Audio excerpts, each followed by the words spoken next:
Hey guys, this is Comic Uno, and today I'm doing a review for Infinity Wars issue 1.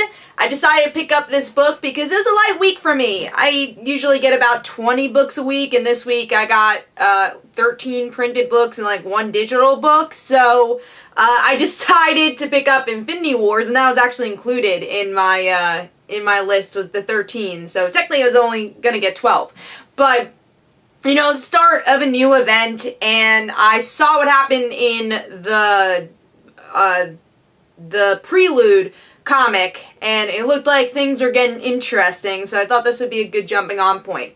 Now, if you didn't read the Prelude comic, I personally don't think you need to for this one. I really was able to jump into this pretty easily, and I didn't really like that there was a Prelude comic, and from what I was hearing from my friends about it, it didn't seem like it moved the plot much besides of that last issue. So now we're here and we get to see a meeting between everybody who has the stones, and of course there's some villains in the mix, so the heroes are on guard. And then you have this kind of wild card type character, which is Requiem, I think her name is. Or their name. I don't want to spoil just yet who the person is. So we get to see that character. She's a new character, which she's not. Spoiler alert, the person actually is Gamora, and we see she's the one behind everything. She's the one who killed her father, killed Thanos, and big ending here, she ends up killing Peter Quill, or at least stabbing him. I don't know if he's actually dead. We'll have to see where that goes, because she even says in the line, she says, nothing ever dies, Peter, and then kills him. So I think that line really shows that he's probably not dead. But what is Gamora's plan? That's kind of what interests you as we move along for this event.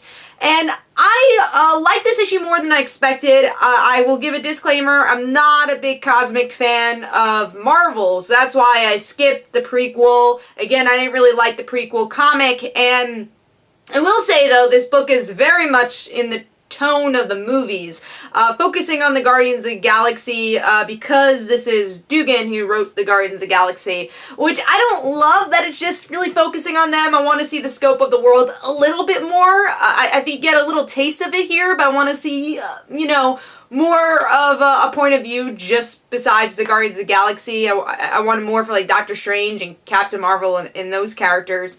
So, but yeah, saying about the movies, definitely, you know, playing on what happened with Thanos in the movies, and that he ends up killing Gamora, and we get to see the reverse here. So definitely plays up on that fandom more than anything, or, you know, that universe more than anything, which definitely is the right time to do it, because we are waiting for the next Avengers film. So yeah, I like the issue more than I expected. I don't know if I'm hooked on it, because again, I'm not a huge Guardians fan. I haven't read Guardians since Kitty Pryde's been on the team, so it's been a little while. So since the Bendis run, I didn't really read any of the new stuff. So overall for me though, I give this 3 stars. I think the artwork is good, but another problem for me is that the coloring is too dark. It's too murky for me, and that's always been my problem with Deodato's artwork. I think he does the coloring for himself, and if he doesn't, the colorist he usually uses has that kind of same murky palette. So I like the pencils, just don't like the tone that's going on with the book. But also another reason why I gave it 3 stars instead of higher, the price point. It is $6. That is a lot of money for what you get, at least from me. Again, as someone who's not a huge cosmic fan, where I feel like the issue really picks up towards the end and the rest of it good setup, but a lot of it is set up, and I think it could have been shorter of an issue to bring down that price point a little. So overall, I give this 3 stars, and I probably will pick up the second issue, see where it goes, because like I said, it leaves you on a really interesting cliffhanger. So hopefully you guys enjoyed. This is Comic Uno. Don't forget to follow me on Twitter. Don't forget to like my Facebook page. Also, description below, there are links for my comic book, Like Father, Like Daughter. And don't forget to like the Facebook page of Like Father, Like Daughter. And I'll see you guys later. Bye.